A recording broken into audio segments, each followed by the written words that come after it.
Hi, everyone. My name is Lauren Hammonds, and I'm Senior Programmer of Film and Immersive at Tribeca Film Festival in New York City.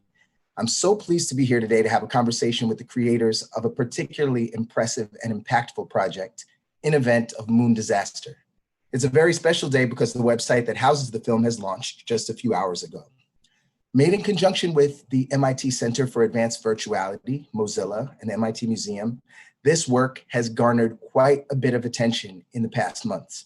After world premiering as an official selection of IDFA, the International Documentary Festival of Amsterdam, in late 2019, it has been featured in screenings at the Museum of Modern Art and was showcased at a virtual version of Tribeca in collaboration with CanXR at the Marché du Film just last month.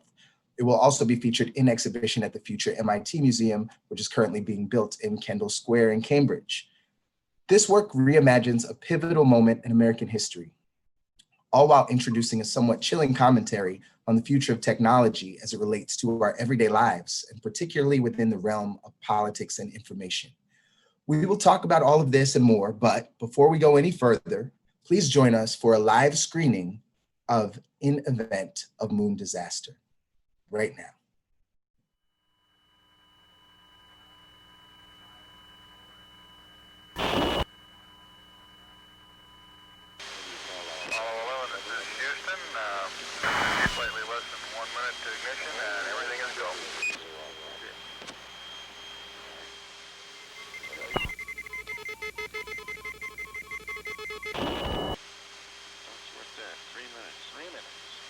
Armstrong and Aldrin are scheduled to set foot on the moon. That felt like a pitch change rather than an acceleration increase. 1 minute.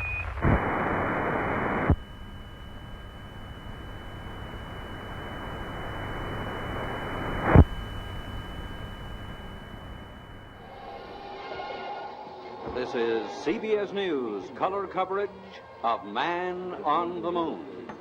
Sponsored by Kellogg's. Kellogg's puts more in your morning. Here from CBS News Apollo headquarters at Kennedy Space Center, correspondent Walter Cronkite. Good morning. It's T-minus 1 hour, 29 minutes, and 53 seconds and counting in just an hour and a half. If all goes well, Apollo 11 astronauts, Armstrong, Aldrin, and Collins are to lift off from pad 39A out there on the voyage man always has dreamed about. Next stop for them, the moon.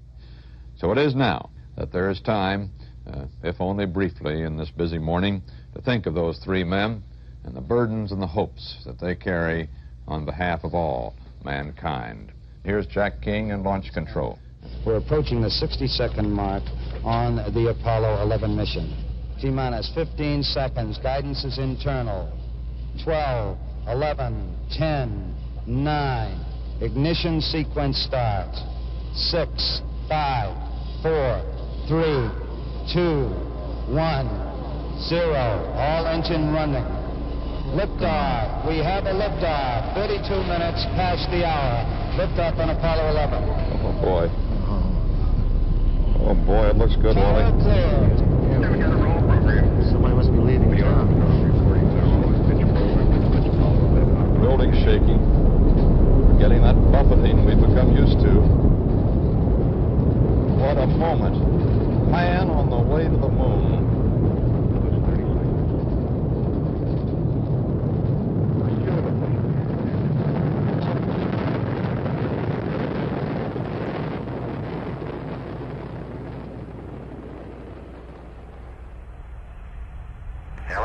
Hello, Houston. This is Apollo 11. I'm reading you loud and clear. Go ahead, over.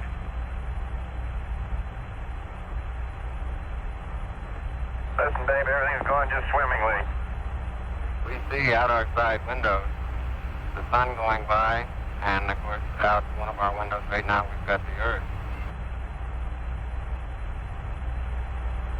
Roger. Time to begin maneuver is 3:05:03. We approach the moon will gradually grow larger and larger in size. 4 forward, drift into the right a little. Okay, how are you looking? All your systems go? To 12:02. Shot alarm. Say again. Shot alarm. 1201. 1201. Roger, 1201 1201. alarm. Level. Now, well may be the problem here, and we can monitor Delta 8. What do you think, Don? That's terrible. Let me try auto again now, see what happens. 1 minute. 1 minute. Roger, we got you. If it doesn't reaffirm, we'll be good. Roger, you've lost Miss Ventura.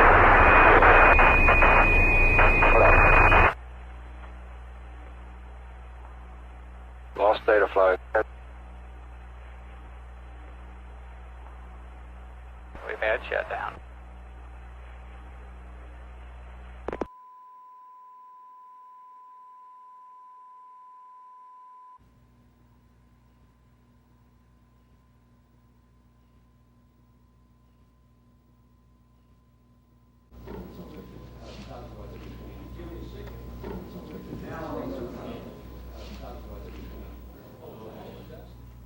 Good evening, my fellow Americans.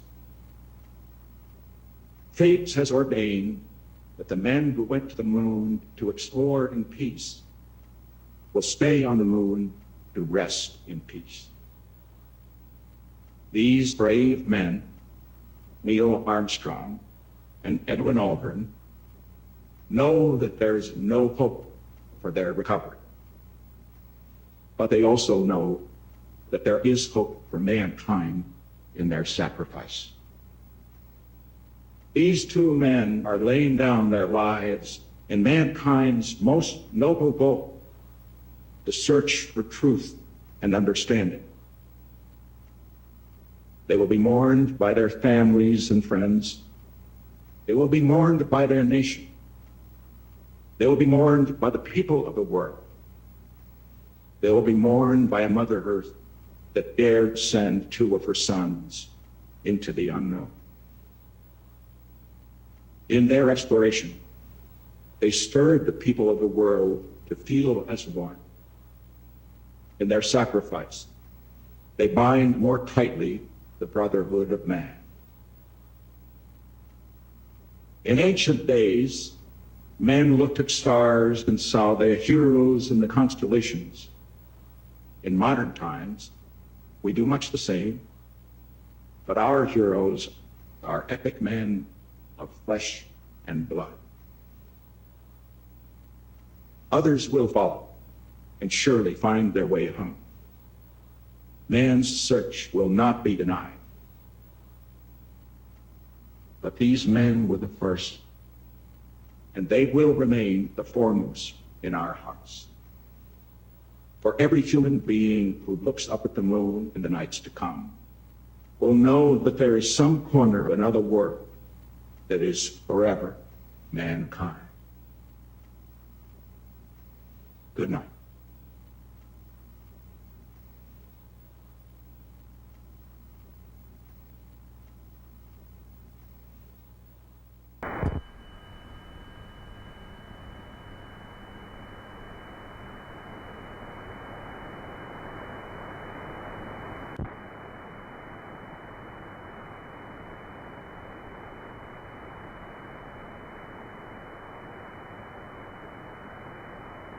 Roger.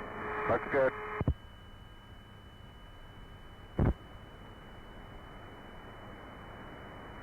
Ready to copy. Roger. Columbia Eagle, have you about maneuvered there yet?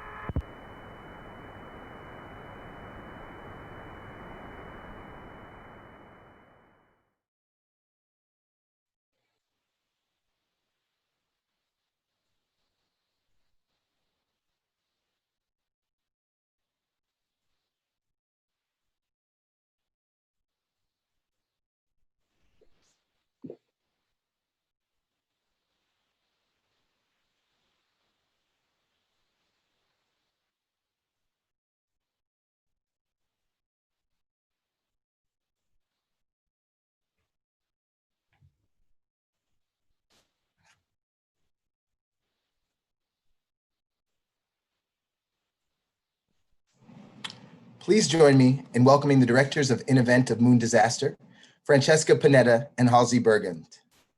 Fran and Halsey, I'm so happy to be able to talk to you both today. Congratulations on the launch of the website, first and foremost. Thank you. I love your glasses, Halsey. I have to say, just from the top, you're taking me out big time.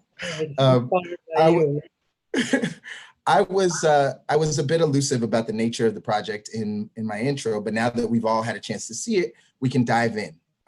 So first off, In Event of Moon Disaster is a project based on deepfake technology. I know that this can sometimes be a bit of a complicated explanation, but in the simplest terms, can you please explain to us all what is a deepfake exactly? Sure, Lauren, thank you so much for hosting us here, and thank you, Mozilla, thank you, MIT Museum, and everybody else for joining us. It's really, really great to be here.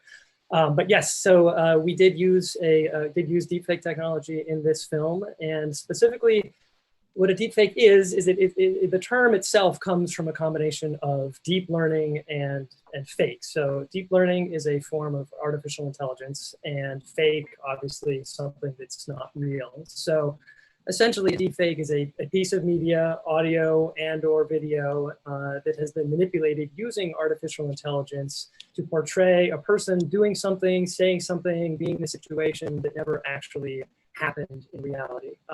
A corollary is that typically deepfakes are done without the consent of the individuals that are contained therein.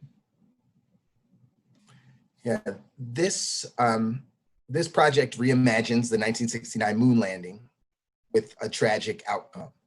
And obviously, we just had an opportunity to see former President Richard Nixon say something that he actually never had the opportunity, luckily, to say. But can you give the audience a bit of background about why you chose this particular moment in history to reimagine, and also kind of the inception of the project, why this was a good opportunity to create a deep fake based on this particular speech? Yeah, the reason we picked this story in particular, there were a number of reasons. Last year was the 50th anniversary of the moon landing. In fact, today is the 51st, so happy moon landing day, everyone.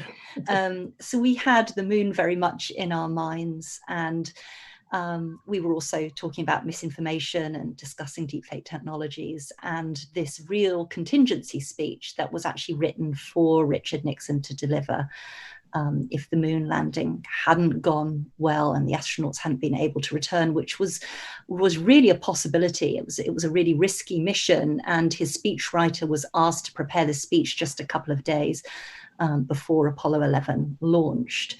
So it was really a convergence of all these things together. And we really wanted to make a piece about deep fakes that was on a subject that wasn't polarizing. Everyone loves space. And it's a piece not particularly about politics. Yes, it's delivered by a president, but it's not about politics. And it's also a beautiful speech. William Safire, who was the speechwriter who wrote it, just was an incredible wordsmith.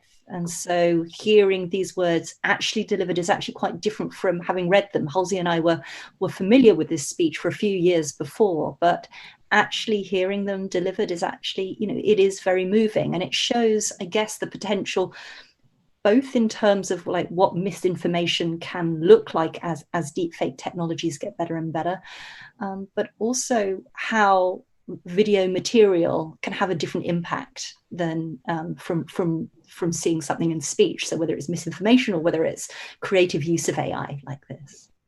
Yeah, no, I would totally agree with you too. I think the speech has been published in the past, and I think people have had an opportunity to read it, but it's such a different experience seeing it delivered in this way. And it is quite moving. I want to talk to you a little bit about your process in terms of delivering that speech, though. I know you two used a lot of different forms of technology to accomplish the work, including artificial intelligence. And in your description of how you created it, you mentioned using other techniques of misinformation and deception. It's very, very intriguing to me, and I'm sure to everyone else. So can you expand on those and give us a little window into the process of crafting this piece, and also how you were able to draw upon that emotion, which I think is a part of what you worked on as a building blocks for it?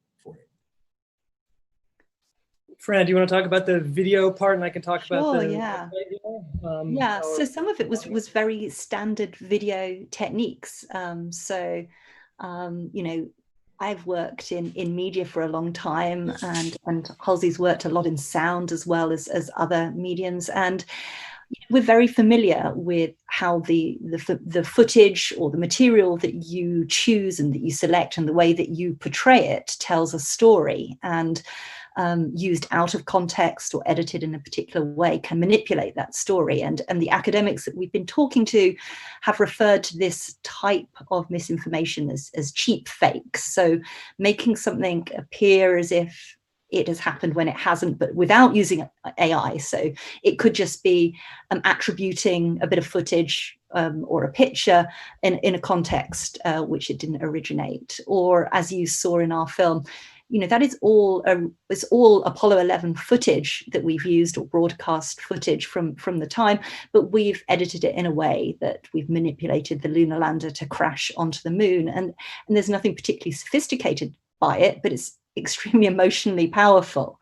So the first thing we did was to storyboard out in a very kind of traditional filmmaking kind of way. We went through all of the footage there was, and we decided where we would start the story and how we would reach Nixon's speech. So that was, I guess, part one, and then maybe I'll hand over to Halsey to talk about some of how we made the deep fake part. Sure. So I can talk about how we made the actual deep fake, and then I can also talk about some more cheap fakes that we did on the website and whatnot, because we wanted to have the project sort of encompass you know, the full spectrum of misinformation if we could. As Fran has said, you know, there's misinformation has been around for forever, and there's lots of different ways of creating it, and deep fakes and artificial intelligence sort of expand this spectrum out farther, and that is something that continues to happen as technology advances. And so in our case, the deep fake that we call a complete deep fake, in the sense that we manipulated both audio and visuals for this deep fake to create President Nixon. And the audio, sorry, excuse me, I will start with the video actually. The video was created using a process called video dialogue replacement, which we worked with a company called Canny AI out of Israel. And essentially, the process there is we find a speech that Nixon already delivered that is close to the tone and the length of the speech that we want to have him deliver, but obviously he would be saying words that he actually said, and find something that lines up as closely as possible with what our new speech is going to be. And then we film an actor delivering the speech, and this gives Fran and I the opportunity as directors to actually sort of direct Nixon, if you will. We direct the actor, knowing that the actor's performance will be replicated, if you will, with Nixon, Nixon's visage and Nixon's voice. So we filmed the actor delivering the speech, and then we gave both the film of our actor delivering the speech and the clip of Nixon that we wanted, the target video of Nixon that we wanted to be replaced with the actor's, basically just the actor's facial motion, the motion that is involved in speaking. So that made Nixon look like he was mouthing the words of our speech in the cadence and the way that the actor did that. The voice was produced in a much more painstaking fashion, in the sense that we had to, we used a technique called speech-to-speech voice synthesis, working with a company called Respeecher out of Kiev in the Ukraine. And speech-to-speech means that you're basically taking one person's voice in audio, recording of one person's voice and converting it to another person. And this is very, very specific. It's very specific to one particular person, in our case, our actor, Louis D. Wheeler, who did an amazing job in this whole project, and converting his voice to President Nixon's voice. And in order to do that, we needed to train an AI model to know what the actor's voice sounded like and how it behaved, and what Nixon's voice sounded like and how it behaved, and how those would correlate with each other. So we spent many days in the studio recording very, very short clips of the actor saying, 3 to 5 second clips of Nixon delivering speeches. So we would have a short clip of Nixon would play, our actor would listen to it, and then he would try to replicate it, not impersonate, very important not to impersonate, but just replicate the manner in which the pitch arc, the speed, etc., of how it was being said. And then after, we had hundreds and hundreds of these pairs of clips, those would be fed into the AI, which would build a model which was extraordinarily specific, which would allow the conversion of Lewis's voice into Nixon's voice. And then we could feed this model. Lewis could say anything, essentially, and the model would be able to spit out Nixon saying the same thing. So in this case, of course, we gave the speech, the contingency speech that you heard, and the model spat out many, many, many versions of that. And then we did a lot of post-production work to kind of pull the best takes, so to speak, together and create the deep fake. So that's the deep fake creation. And just a few quick points about the website. We also did deep fakery on the website. You see the panorama behind the three of us right now. This is actually a panorama that was taken by NASA, of course. And in the panorama were, astronauts and other evidence of successful moon landings. And, we had to Photoshop those out. And Photoshop obviously is in some ways a precursor to some of this deepfake technology. No AI involved, but it was similarly this method of, changing photos to create some alternative version of them. So yeah, there's deepfakery throughout. We're not trying to trick people so much as we're trying to convince you that you could be tricked, but that you should be, more aware. I think the other thing to say about by melding like all of these different things together is that it's possible to create a kind of whole world and context. So often that these deep fakes, it's quite easy to tell that they're not real because there is no context around them. They're on a site that doesn't, that's not, it's not a reputable site. It's obvious that there's not anything before, there's no context for it. And by setting it up with a CBS broadcast, with all the footage that we're so familiar with, by even using things like the setting up of the White House, so that's real footage, but then cutting, very carefully into the deep fake. What we do is like really blur the line. It's hybrid. Some of it's real, some of it's not. You're not sure what's real. And by having that ambiguity, I think what we're trying to show is first of all, the possibility of creating really complex story scenarios, but also how difficult it can be to see that line between what's real and what's not real. Yeah, I'm so glad that you brought that up, actually, because I personally consider this to be more than just a deep fake or more than even a film, but instead I consider it a work of immersive art. Part of that has to do with the way that I initially encountered it in Amsterdam at IDFA. I think the installation that you created in that space, which was, it was just off a hallway, but for the audience to understand, when you stepped into the space in which the work was exhibited, you were kind of transported into a 1969 living room with a period accurate television and wallpaper and some periodicals, some newspapers kind of strewn about, everything to make you kind of just get ready for what you're about to see. And then there was a simple button that said, press this, and as you pressed it, you had an opportunity to see commercials, cereal commercials, and anything that really contextualized this before that CBS news broadcast broke in. And I think that was really, really remarkable. And I think since then, it's been screened on its own. We worked on an installation together in VR that I mentioned at the top. And the website that's been released today is a project in and of itself. And it's more than the film. And I think it does even more to contextualize it and also to make sure, because at IDFA, there were some people who were very confused. Even in that presentation, they were still confused as to what they had seen, whether this was real or whether it was fake. So can you talk a little bit about, what your thoughts were after that initial presentation, and also how you've developed the site that went live today and the presentation that's on there? Yeah, we thought we had been so clear in Amsterdam about it being a deep fake. We had big posters all over the wall saying, beware of deep fakes. And, we'd made this newspaper that you were talking about, which talked all about the process of how we made it. And still we heard people saying, you know, oh, I never realized that Nixon like pre-recorded that speech just in case. So luckily, you know, this piece has been very iterative. We took that feedback, and you know, we thought about that when putting it, especially in a digital context, which we've got less control of how people see that and where it goes.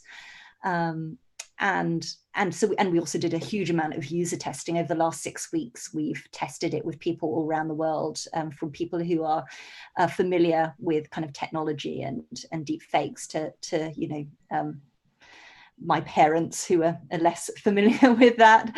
And yeah, we've made a lot. Yeah, exactly. We've made a lot of adjustments, and you know, I think that this is it's a fine line that we've.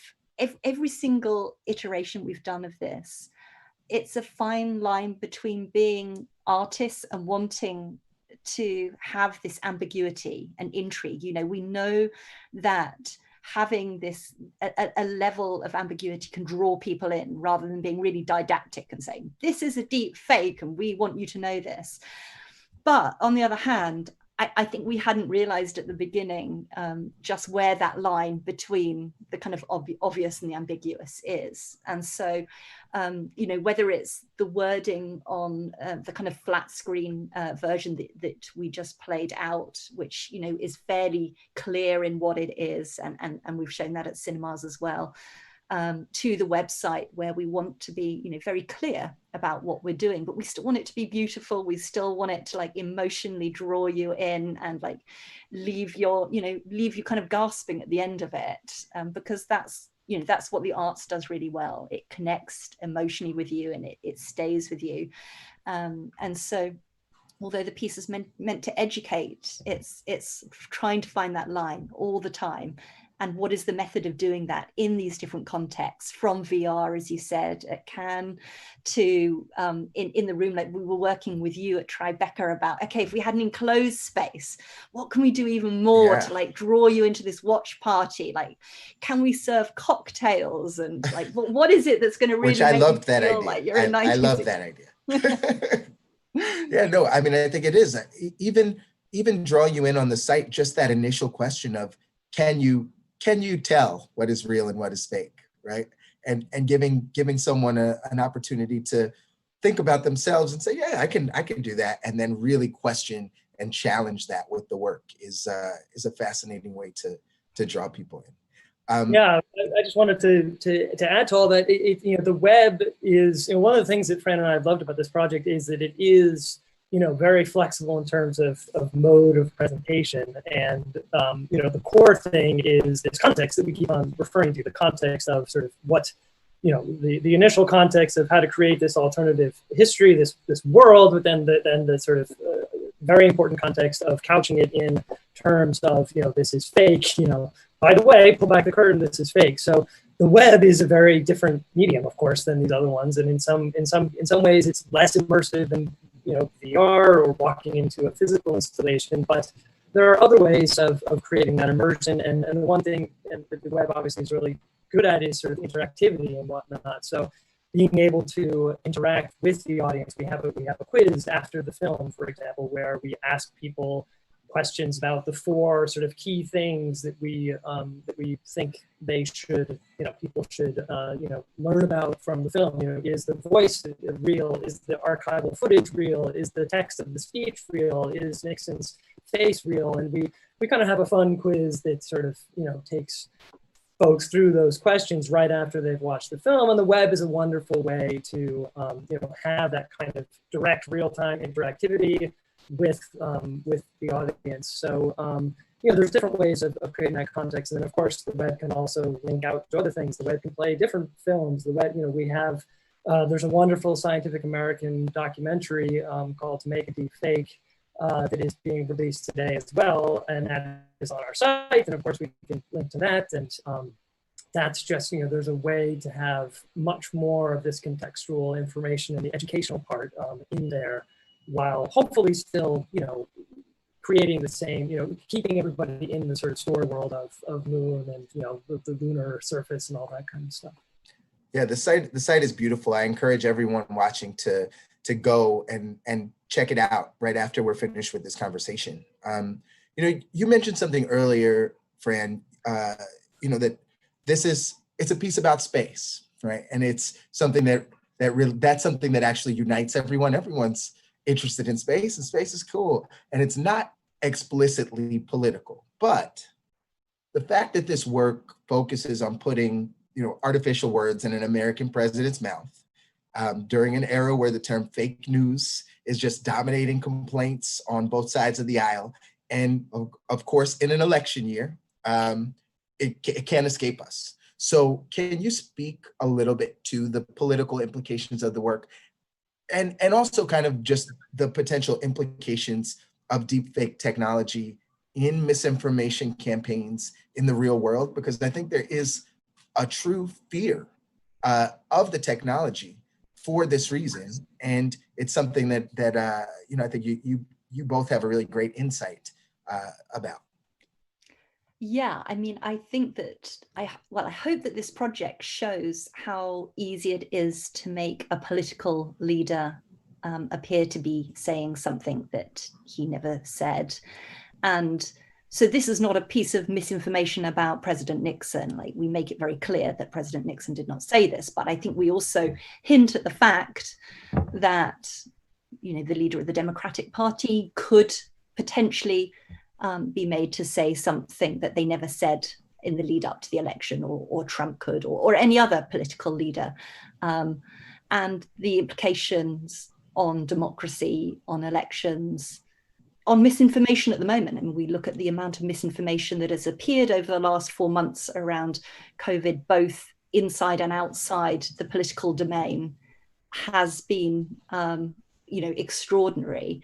And the real implication is not so much the actual video that could come out weeks before the election, but actually the fact that politicians will be able to deny that anything actually is real. So the academics that we spoke to call this the liar's dividend. So it's the kind of lack, the plausibility of anything evaporates, because they can say, well, who can say I ever said that? It was a deep fake, or it means that there is becomes the potential to become a zero trust society. So it's got multiple implications on politics, deep fakes, and the academics that we spoke to were just as worried about the actual media that is put out as the fact that people will not trust what they see. That's especially scary to think about, the lack of accountability that could arise from it. Halsey, did you have any thoughts on that? Yeah, I just wanted to add, of course, I agree with everything Fran said, but I think that with this project, what we're hoping to do, along with many other initiatives that are also hoping to blunt the effects of deepfakes and political context in particular, is I am really, really nervous that 3 days before the election in November in the U.S., something will be released which is a deepfake, which will be somehow damning to one candidate or another, and we'll only be 3 days ahead of the election, and there won't be an opportunity at that point to try to do any damage control. There won't be that ability. It will be too late. And if this project puts into people's minds the potential of that kind of thing happening, and helps people realize that this might happen and it won't be such a shock, and I think it will help hopefully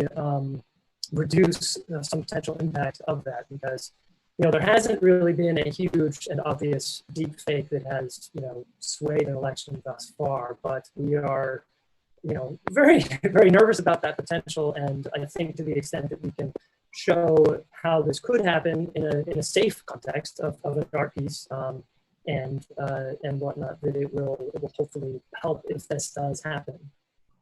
So the point is not only to show audiences how realistic deep fakes can be and that they exist, but also to try and give them some tools as well. So one of the most important things being to check the sources and the context. Where did that come from? And And does it even make sense, this video? I mean, Halsey, I love your story about showing it to your fifth graders. I mean, this is a great example around fact checking.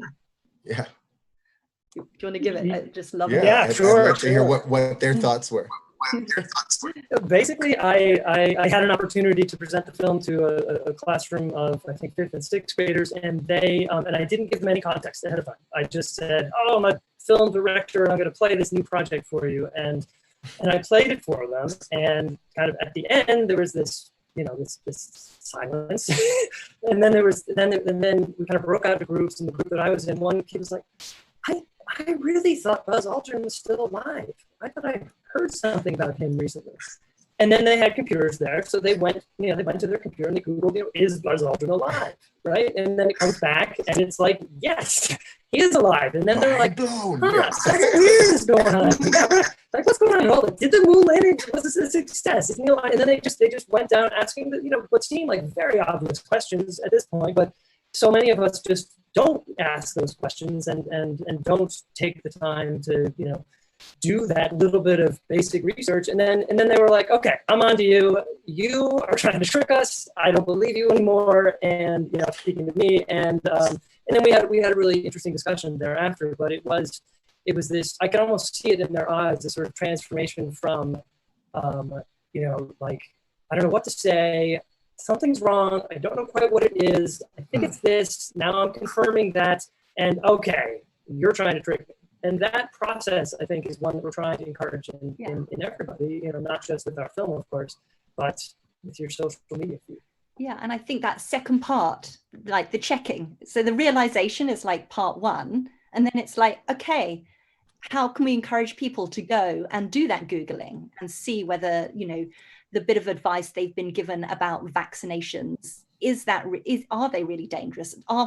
Do face masks work for, coronavirus? And get people to actually do the research rather than just dismiss everything as misinformation. So I think it's a bit of both. Yeah. Are there any, I really appreciate the fact that you are giving us these tools, right? Through a beautiful work of art, you're giving us these tools and this interest in actually going a little bit further into what you've seen, just to question. I think it's always great to question and research. Are there any kind of surface elements that you can give us in terms of how to expertly spot a deep fake? I ask because I have this question. How often do you think the average internet user encounters this technology, either with or without their awareness? We've been talking about politics, but of course, in this era of COVID-19 and during a pandemic, this is a question of life and death. Do you think that this technology will, or the use of this technology is going to increase because people are so hungry for information at this point? I think there's no doubt that the number of deepfakes is going to increase. At the moment, there are about 45,000 deepfakes out on the internet, but the majority of these are fairly crudely made face swapped pieces of video. And the majority of those are weaponizing against women. So mainly face swapping women's faces onto porn stars. And so we don't see at the moment very many political deepfakes that are out to deceive. There has been a security case with a deepfaked voice, which was used to kind of swindle a British company out of money by making a fake telephone call and getting them to transfer funds. So how many do most people see on in an everyday basis? Not that many at the moment, because as I say, most of them are kind of individual weapons against specific individuals. But as these become increasingly easy to make and people become aware of different contexts that they can be used, yeah, they're going to increase. Sorry, I was just going to say real quick, it's so interesting.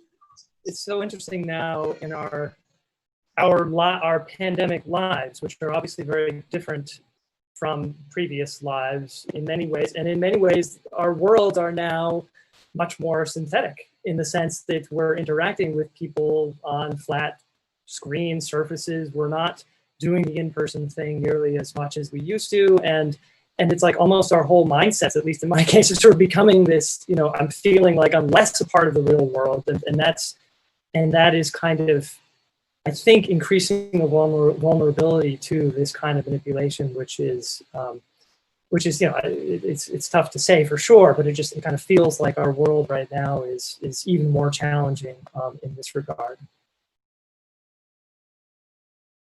Oh, you're muted, Lauren. See, this is what it is in our new pandemic society. Sometimes you're muted when you really mean to be unmuted. We have a great question from YouTube, and that question is: are real-time deepfakes possible soon?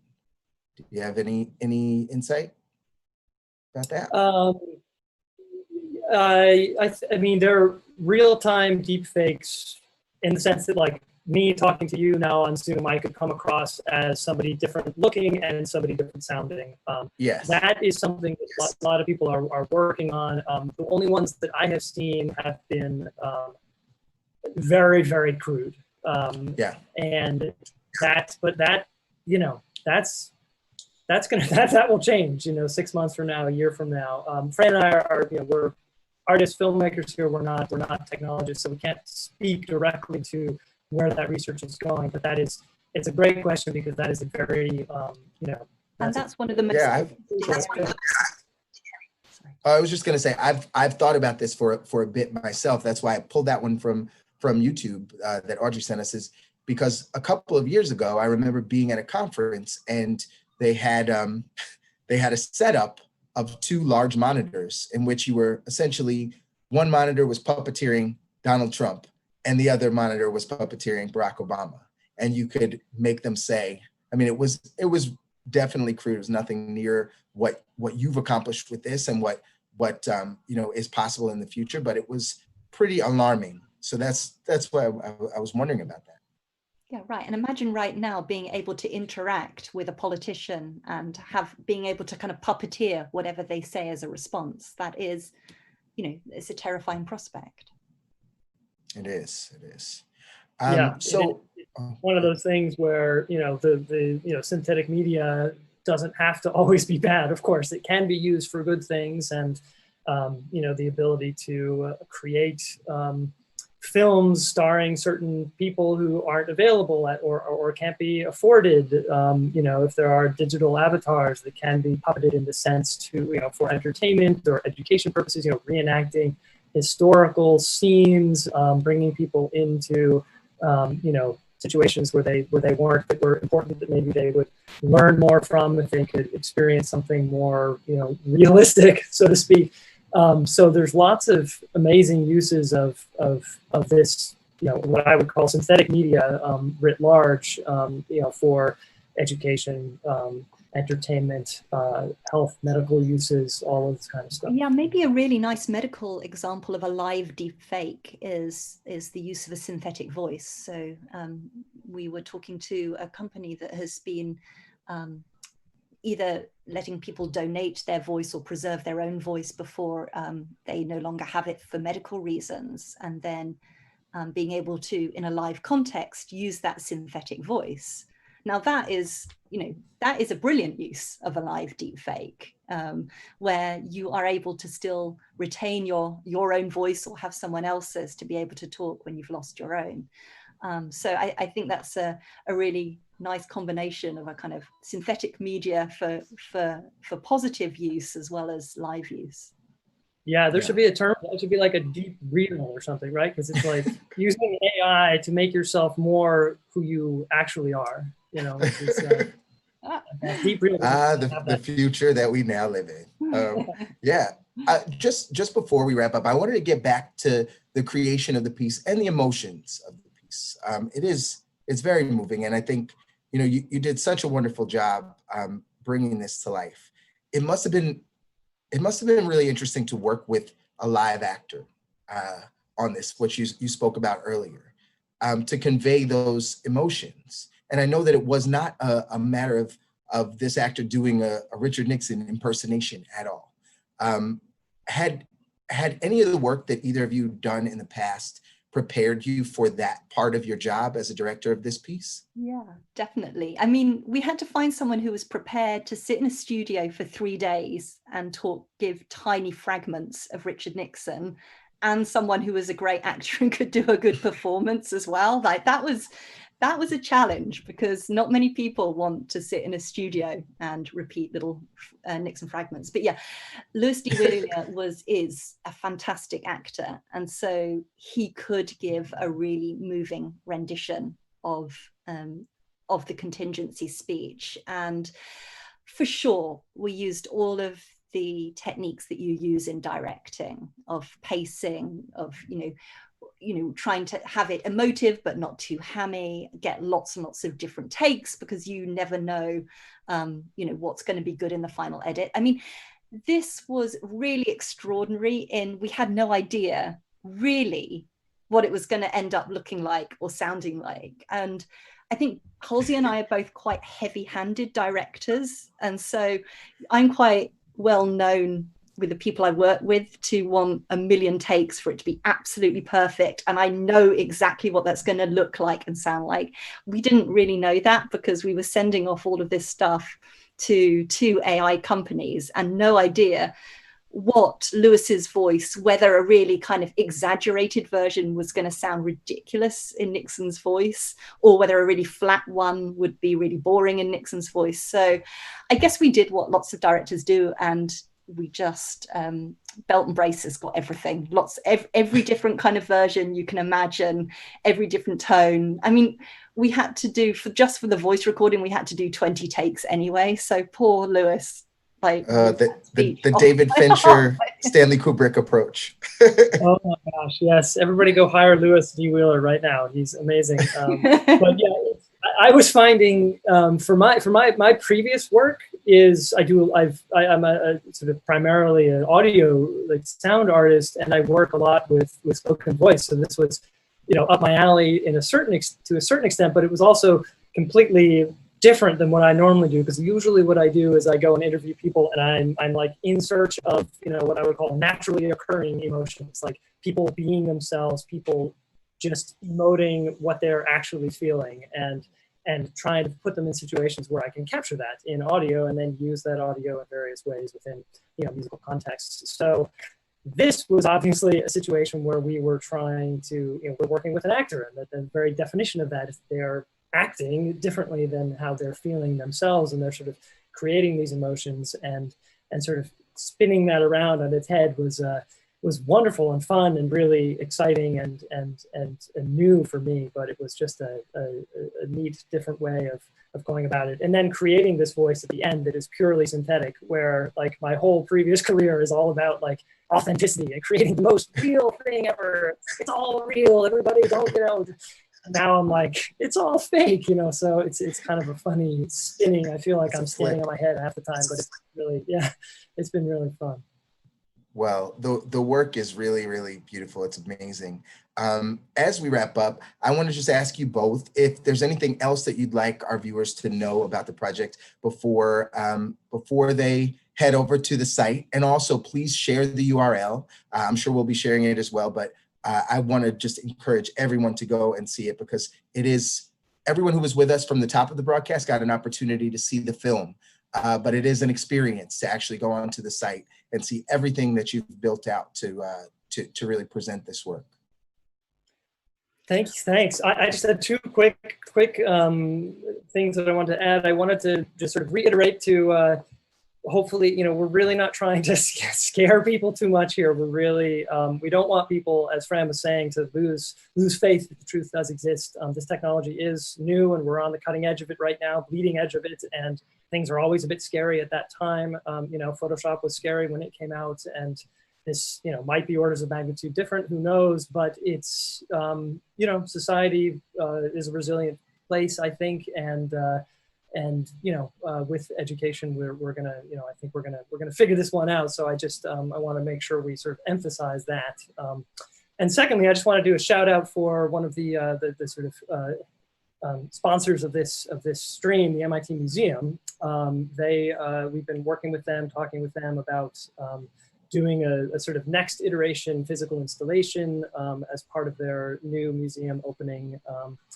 And we're really excited about sort of, again, finding a new context that we're presented with and adapting the piece and keeping the education, expanding the educational possibilities. Obviously, with something like a museum at a university like MIT, it's a wonderful opportunity to do that. So I just wanted to give them a shout out and thank them for being a part of this and of course, a part of this project.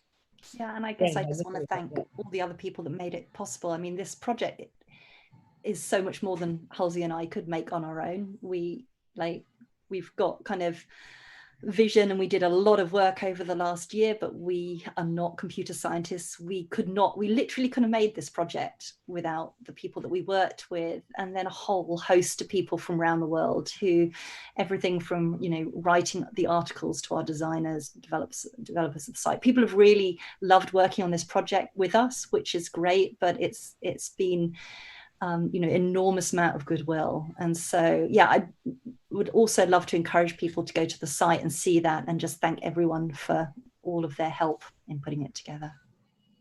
Awesome. Yes, well, yes. So I would love to just thank you, Francesca Panetta and Halsey Bergen. Thank you so much for sharing your work and for sharing a bit of the process today. Thank you to Mozilla. Thank you to the MIT Center for Advanced Virtuality, and thank you to the MIT Museum for sponsoring this stream as well. It's been a pleasure, and I hope to see you in real life sometime soon. And we're on the moon right now, but hopefully on the Earth. That's that's my hope. We have to stay home, we have to stay healthy, and get back in the swing of things. Thank you. Thank you so much. Thank you. Thanks so much.